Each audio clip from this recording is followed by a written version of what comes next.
I know I'm late, as usual, but I read the Vogue op-ed entitled "Is Having a Boyfriend Embarrassing Now?" and it's not even long. In reality, the piece is about like a 5 minute read at most, but halfway through, I had to stop, look around my room, and reevaluate everything that brought me to this moment. Because what the are we even talking about right now?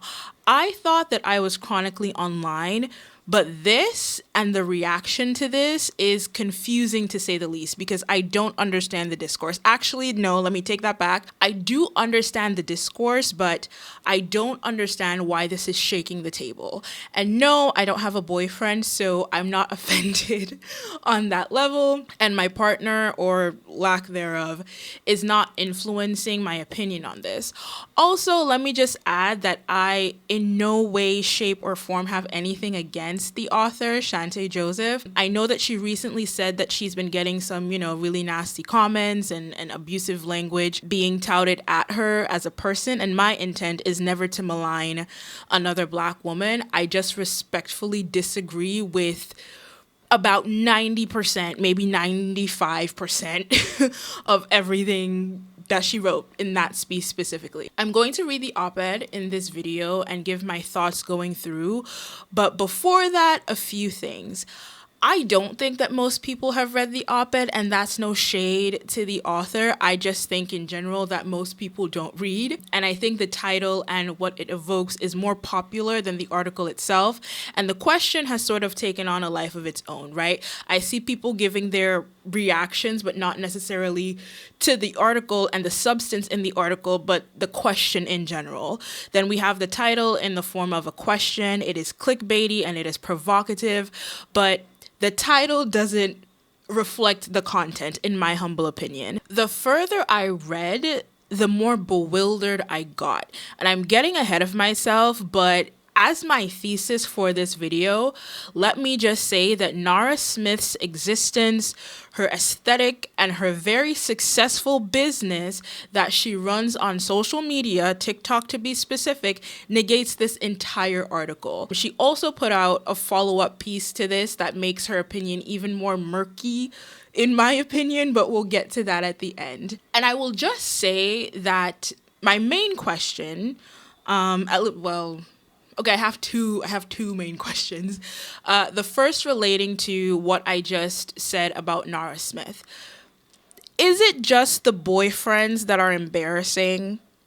What about the husbands? Because the word husband is actually never written in this article. So do boyfriends stop being embarrassing after marriage? There was some mention about faces being blurred out of wedding photos and the like, but nothing about husbands, which I find interesting and telling in some ways. Okay, I just did some research, and by research, I mean I quickly went through her TikTok, and she says that having a husband is embarrassing as well. And I guess that was a question that she was getting over and over again. And I don't understand, because that just leaves me in further confusion, because y'all love that Ray song where she's asking everybody where her husband is, and no shade at all. I love Ray. I think she's incredibly talented, but the only part of that song I'd ever heard was the viral part on TikTok where she goes, I would like a ring, I would like a ring, I would like a pretty diamond, shiny ring, whatever, however it goes, right? I've never listened to that song in its entirety, and I don't plan to, but I read the lyrics for this video, right? And in the song, she's talking about being scared to die alone. In my last video, I called Wishlist by Taylor Swift. What did I say? Did I say it was like a pipeline to the alt-right or something? And I have to be, intellectually honest, and I have to take a stance. I think that this song is that as well, but that is for another video. But the point is, we can't say that the tide is shifting and having a man is embarrassing and women are focusing on other things when this song is number 3 on the charts in the country from which the author is from, where Shante resides. Like, let's be serious for a moment, right? The second question I have, which ties into what we just discussed, is how does this translate to real life? Now, I am not one of those people who believe that the internet is somehow disconnected from the real world. The two very much so bleed into each other, and you can't just close the app and everything goes away. But I fear that we're taking an internet quote unquote phenomena, which I don't actually believe is a thing. But if you want to call it a phenomenon, I think we're taking this thing and superimposing it on everyday life and making it bigger than it actually is without addressing the root cause. That was a word salad, but what do I actually mean by this? Okay, let me draw a parallel. I'm currently thinking of making a video on gymfluencers and gym culture, but what do we see when we look at that specific topic, right? We went through an era of body positivity and loving the skin you're in the mid to late 2010s, and people were accusing fat people who just wanted basic respect and human dignity. They accused them of promoting obesity and unhealthy eating habits, but what we see when we look at the actual data is that cases of anorexia actually rose during that time, right? So before we even start, this is my point. We can have an article talking about how having a boyfriend on the internet is embarrassing, but in real life, especially in this political climate, women are being pushed more than ever in recent decades in the direction of having a boyfriend and even more so a husband. I don't think that's a debatable. I think that's a fact. Without doing any research, just looking at the landscape, I think that's a fact. So what are we even discussing here?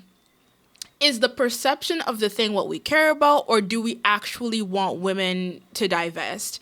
In any case, that is my overall critique before delving into the nitty-gritty of the op-ed, which I have a lot of issues with.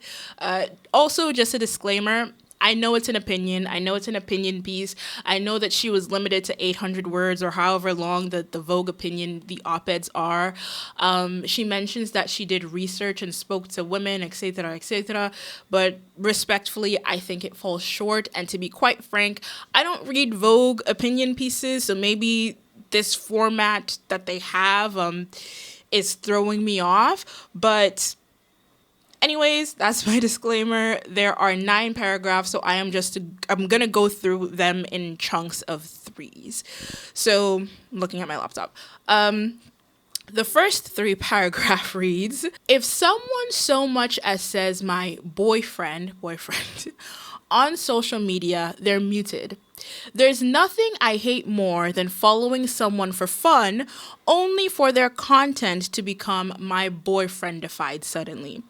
This is probably because for so long it felt like we were living in what one of my favorite substackers calls boyfriend land, a world where women's online identities centered around the lives of their partners, a situation rarely seen reversed. Women were rewarded for their ability to find and keep a man with elevated social status and praise. It became even more suffocating when this could be leveraged on social media for engagement and, if you were serious enough, financial gain. I actually thought that she would have, made a point talking about like couples channels and like actual couple-ified content on the internet, but she doesn't, this is not my issue with the article at all. I said I was gonna do it in chunks of 3s, but actually let's stop here. No shade to the author. I just want to make that clear. But I don't like when people say things without questioning why. We're starting the thought, but we're not exactly following through. This phrasing, to me, makes it seem like women are just obsessed with men, which you could definitely make the argument for. But if we're going back to, quote, for so long, it felt like we were living in what one of my favorite substackers calls boyfriend land, a world where women's online identities centered around the lives of their partners, a situation rarely seen reversed, end quote. Why? Also, I think there's another quote. Women were rewarded for their ability to find and keep a man with elevated social status and praise. Why? Why is this the case? Like, when you say things without giving the proper context, to me, it loses all its meaning, right? The issue is she's focused so much on the online nature of things that I believe that there's a blind spot when it comes to the quote real world. There has to be a better way of saying that. Remember when I said these things bleed into each other, right? Boyfriend land, a world where women's online identities centered around the lives of their partners. That brings me back to the initial point. What is the point of this? Social media and the internet is not a vacuum.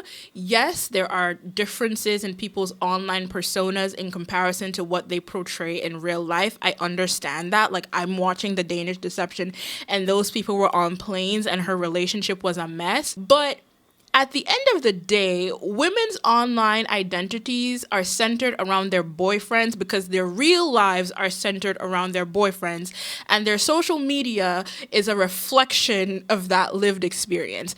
Men don't reciprocate because they don't care about their partners in real life. And if you understand that online identities, in this specific case at least, is a reflection of that real world experience, then you can start to ask questions that make actual sense. Like, for example, why in this post-feminist era are women still fully valued when they have a partner? Why? That's a question that you should be asking. She goes on to say, however, more recently, there's been a pronounced shift in the way people showcase their relationships online. Far from fully hard launching romantic partners, straight women are opting for subtler signs: a hand on the steering wheel, clinking glasses at dinner, or the back of someone's head.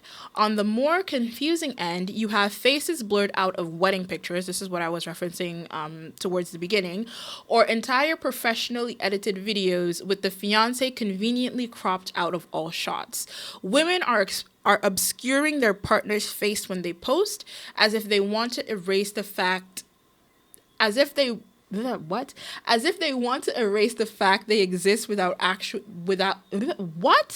Women are obscuring their partner's face when they post, as if they want to erase the fact they exist without actually not posting them. That was a weird sentence. And also, I know that she's like specifically speaking about straight heterosexual relationships here, but women in lesbian relationships. Lesbians do the same thing as well. Like the LGBTQ plus community are soft launching their relationships. So this isn't not a, straights only phenomena. But she continues on to the next paragraph. So what gives? Are people embarrassed by their boyfriends now, or is something more complicated going on? To me, it feels like the result of grown women wanting to not grown women. To me, it feels like the result of women wanting to straddle two worlds. One where they can receive the social benefits of having a partner, but also not appear so boyfriend obsessed that they come across as quite culturally loserish. They want the prize and celebration of partnership, but understand the norminess of it, says Zoe, writer and activist. In other words, in an era of widespread heterofatalism, women don't want to be seen as being all about their man, but they also want the clout that comes with being partnered. Where do I even begin? For me, the question I want to ask is, what is the line? Now, to be frank, I would never post a man online. I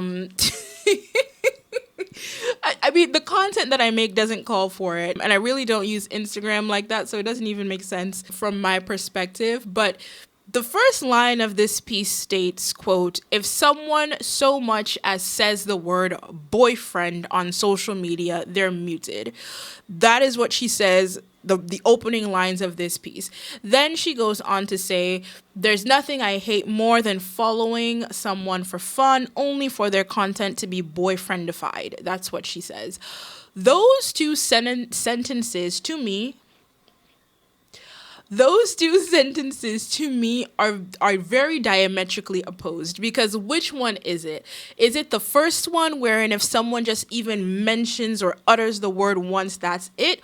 Or is it the drip effect? Is it the steady inundation of the partner to the audience that makes people upset and annoyed? Because if it's the first, I think that is a little bit weird. But also, I don't believe this phenomenon, or you know what? Let me not say that I don't believe it. Personally, on my algorithm, I have never seen the fiancés edited out of the wedding photos. Quite the opposite, actually. People are quite proud to show off their engagements and weddings and husbands, but that could all just be my algorithm. When people post their, what society would deem as attractive, when people post their partners, at least on my TikTok FYP, you have people in the comments saying raw.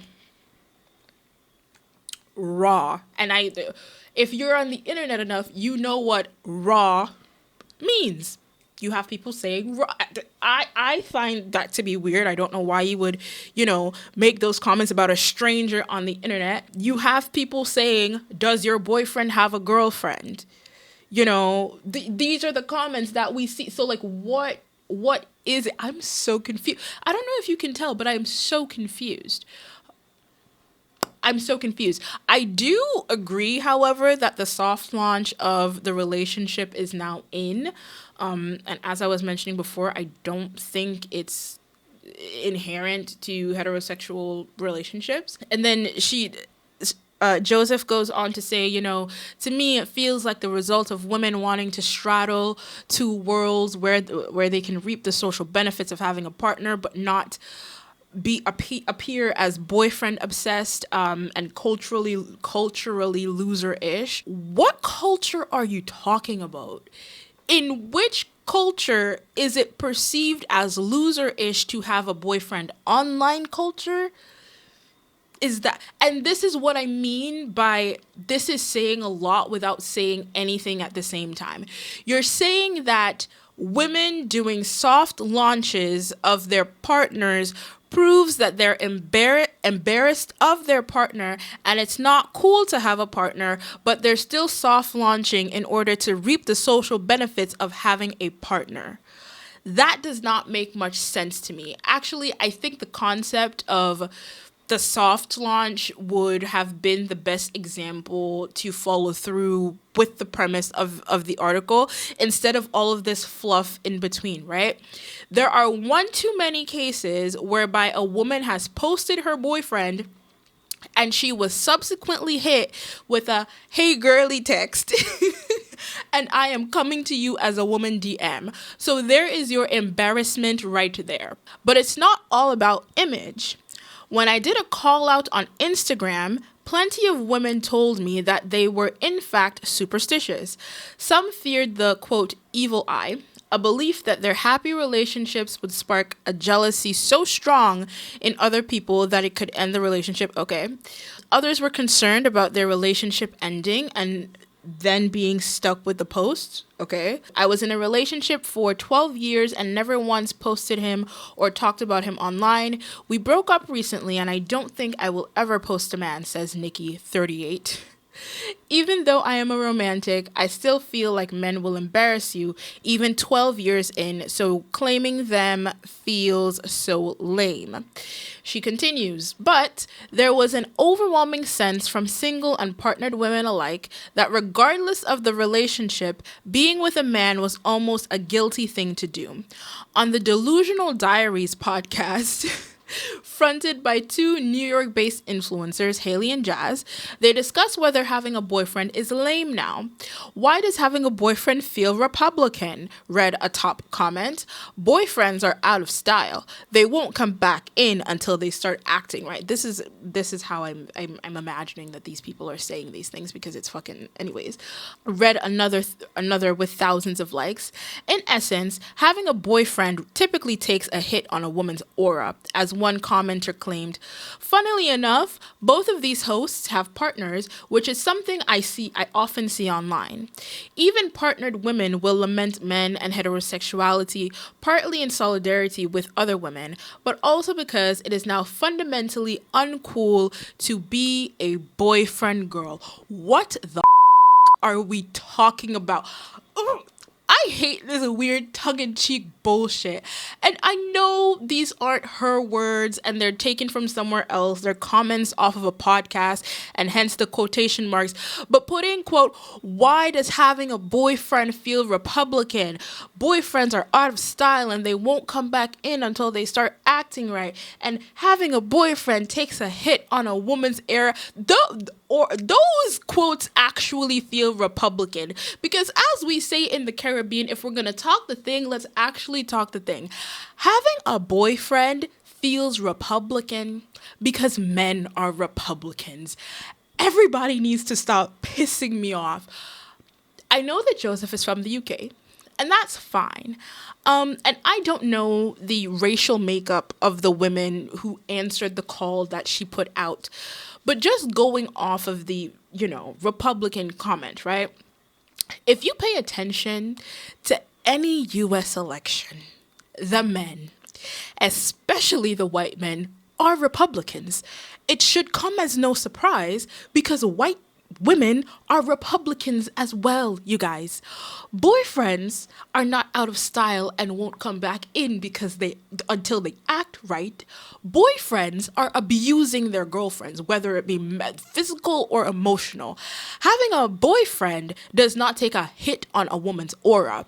Having a boyfriend/husband will suck the ever-living shit out of you until you wake up 30 years down the line and wonder where the hell your life went, right?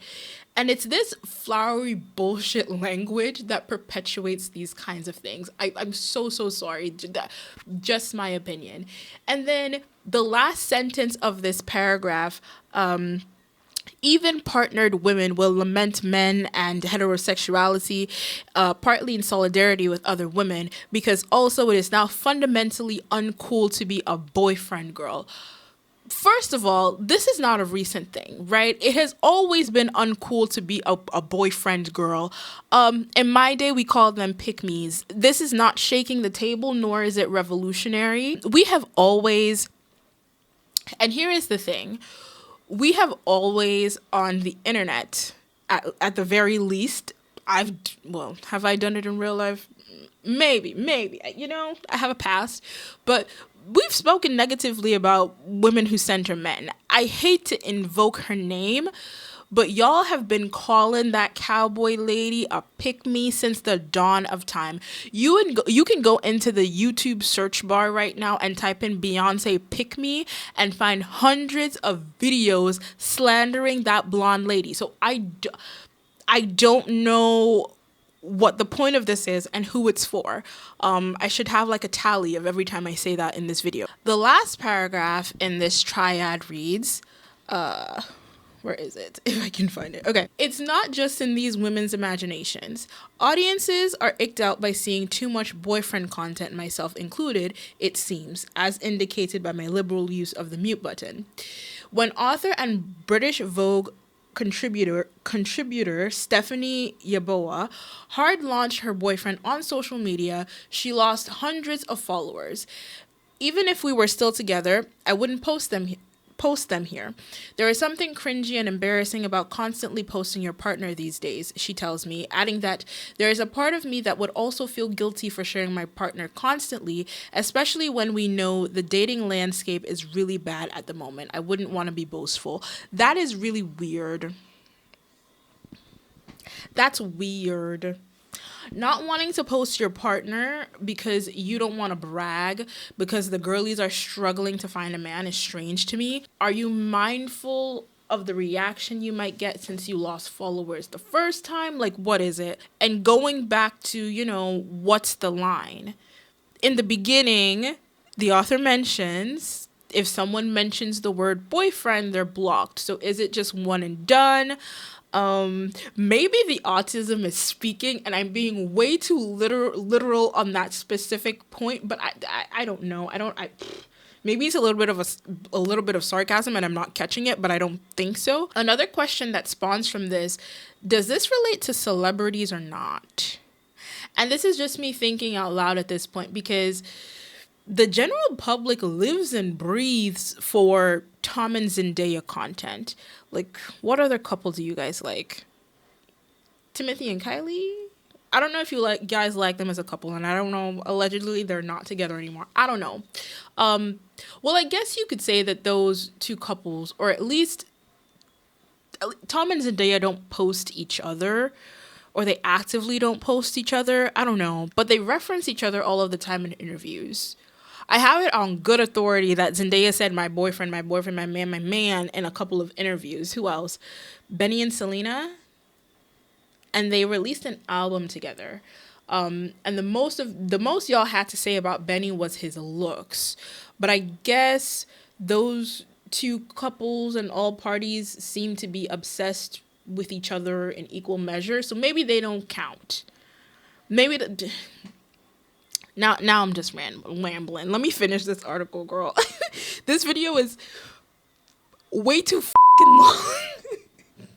Okay, these are the last 3 paragraphs. Only I could turn like a 5-minute article into like a 50-minute video. Anyways, Sophie Milner, if I'm saying that right, a content creator, also experienced people unfollowing her when she shared a romantic relationship. This summer, a boy took me to Sicily. I posted about it on my subscribers section, and people replied saying things like, "Please don't get a boyfriend." That is a wild thing to say on somebody's post. But anyways, she admits that her content perhaps becomes less exciting when she's in a relationship. Being single gives you this ultimate freedom to say and do what you want. It is absolutely not every woman, but I do notice that we can become more beige and watered down online when in a relationship, myself included. That's a you problem. I fear.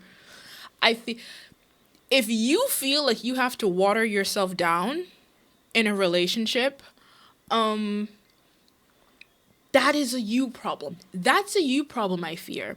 And once again, the question is why? Why are you more beige and watered down when you're in a relationship, okay? It's on the tip of your tongue. Just follow through with the thought. And this is my other issue with this piece and its direction. Everything in this piece puts all of the responsibility and onus on women. Women are boy crazed. Women are pick-me's. Women lose their personalities in men. It's uncool being the boyfriend girl. And at some point, I'm like, I thought we were going to talk about how boyfriends are embarrassing. At this point, you should have entitled the piece that, girlfriend is having a girlfriend embarrassing. Are girlfriends too caught up in their boyfriends? Like, that is what this piece should have been titled, because it's an apt description of what's actually going on when you actually read it. In reading the title, I genuinely thought that we were going to discuss boyfriends actively embarrassing their partners on social media and not what the perception of having a boyfriend is. And at the end of the day, they do kind of go hand in hand, but this piece didn't portray that. For example, there have been countless situations where a woman will come onto TikTok, online, whatever platform she so chooses, and give you the craziest story that clearly proves that her boyfriend/husband hates her, to which the comments will urge her to leave this man, and then she'll be back like clockwork 24 hours later saying that you guys don't know our relationship. He's not always like that. Blah, blah, blah, blah, blah. Like, girl, you're the one who came on the internet and told us this. This is clearly a cry for help, and you can't handle what the response is. And I thought we were going to analyze that, but in my opinion, this article was like, woman bad, women need to change, and women do need to change some things, but like, as I mentioned, context is everything. I'm gonna get on with the last 2 paragraphs because we've been here long enough. Like, this is not going to be an hour. Hopefully it's not an hour. From my conversations, one thing is certain. The script is shifting. I don't believe that it is.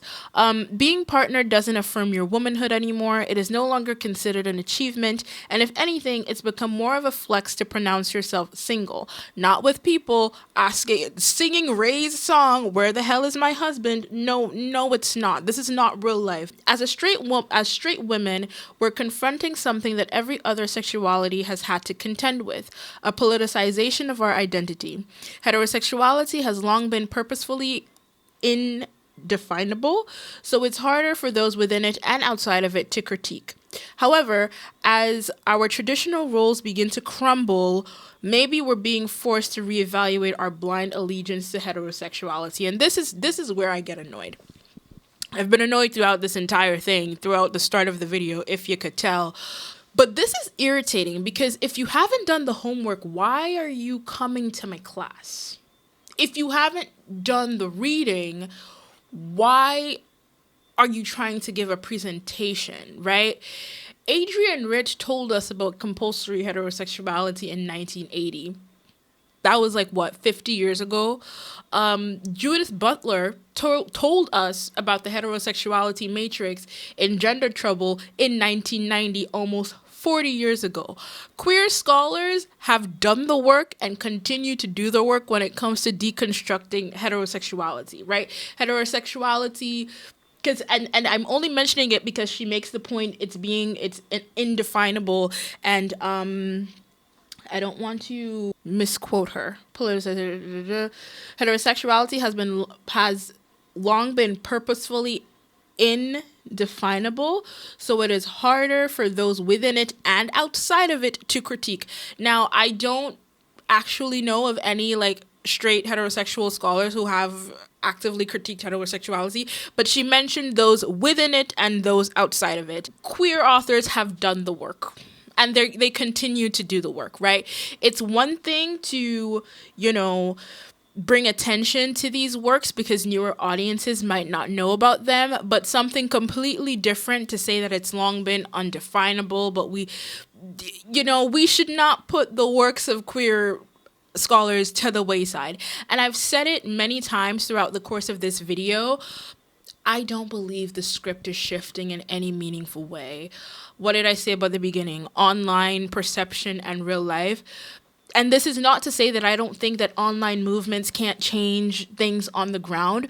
But if we look at the state of the world at the moment, not this one. Call me a pessimist. But once again, in 2025, when you still need your husband's consent, informal or not, to get a hysterectomy, what the hell are we even discussing right now? Was it this? I was gonna say, was it this year? But this year, they had, and I'm upset that I don't recall her name at the moment. But that young woman who was kept on, life support because she was pregnant, being kept alive as an incubator. Is this the discussion that we need to be having? Who am I to police what discussions people feel like having, actually? That is the question. Why do I feel the need to police what people want to discuss? Because to me, this is not new. It's not, maybe it's new to some people. I'm literally having an existential crisis. Maybe it's new to some people. Maybe that's it. Because I genuinely, you know what? Maybe it's new to some people, and maybe that's where maybe there are some people or some women who have just now realized what she's trying to say in this article. Maybe, you know what? Maybe it's like the Barbie movie. I know that people were critiquing the Barbie movie because they're like, this is intro to feminism 101. Nothing new has been said, blah, blah, blah, blah, blah. And I was like, no, it's there for the people who need it. Maybe this article is there for the people who need it. That's going to be my, I guess, answer on how I feel about it at the end, because let me just read the last paragraph and then we'll go home. Obviously, there's no shame in falling in love, but there's also no shame in trying and failing to find it, or not trying at all. As long as we're openly rethinking and criticizing heteronormativity, having a boyfriend will remain a somewhat fragile or even contentious concept within public life. No, it won't. No, it won't. Maybe on the internet, but in real life it won't. This is also happening alongside a wave of women reclaiming and romanticizing their single life. Where being single was once a cautionary tale, you'll end up a spinster with loads of cats, it is now becoming a desirable and coveted status. Once again, Ray, where the hell is my husband? It is number 3 on the charts. What are you talking about? Another nail in the coffin of a centuries-old heterosexual fairy tale that never really benefited women to begin with. And that's the article. And once again, no shade to the author, but I did not enjoy that. I found it nonsensical for the most part. The underlying issue isn't whether or not having a boyfriend is embarrassing, because we've seen men embarrass women in relationships. That is a given fact. The question, or the reality is that y'all don't like how women act in relationships, and if you would like to interrogate that thought, we would ask the question, like, why is that the case? Why do women act this way when they are in relationships? But this article does not delve into that. Joseph would then go on to write a follow-up article to this centered around the backlash that she received, and basically defending the op-ed. And to be quite frank, there is no need to go into depth into it. She's basically saying that everyone's mad because they now have to confront heteronormativity and etc., etc., etc. And here is the thing. She's a straight woman. I am a straight woman, and her article was focused on heterosexual relationships between men and women. But as somebody who, keeps her ear to the LGBTQ plus streets, gay men are realizing that men ain't shit either. It's not just a woman problem, it's a man problem. Different implications, but that's what it is. But anyways, that was a video. I know that this is nonsensical, and forgive me, genuinely, because I realize that the tone of the article, or hopefully the tone of the article, is meant to be, snarky and tongue-in-cheek, although, going through her social media, it's serious, and it's being viewed as this sort of scholarly achievement. But also, maybe I'm just too woke and I cannot take a fucking joke. But at the same time, nothing is funny to me these days. Maybe this is the most I've laughed in a while, because under fascism, what is funny? What? We should never... yeah. But anyways, that was a video. That was depressing. That was quite depressing. I'll try to come back with a fun topic next time. I don't know when that will be. Hopefully sometime before Christmas or in the month of December. But either way, that was a video. Thank you for watching. And I get passionate when I talk about things that interest me. And this is no shade to the author. I'm sure she's fantastic at what she does, but this one in particular, it's just not it. It didn't hit for me, but it hit for a lot of people, and I guess she should be proud of that. But anyways, thank you for watching. Somebody told me I should tell people to subscribe at the end of videos, or maybe I should do it at the beginning of videos. I don't know. But thank you so much for watching, and I will see you in the next one. Bye.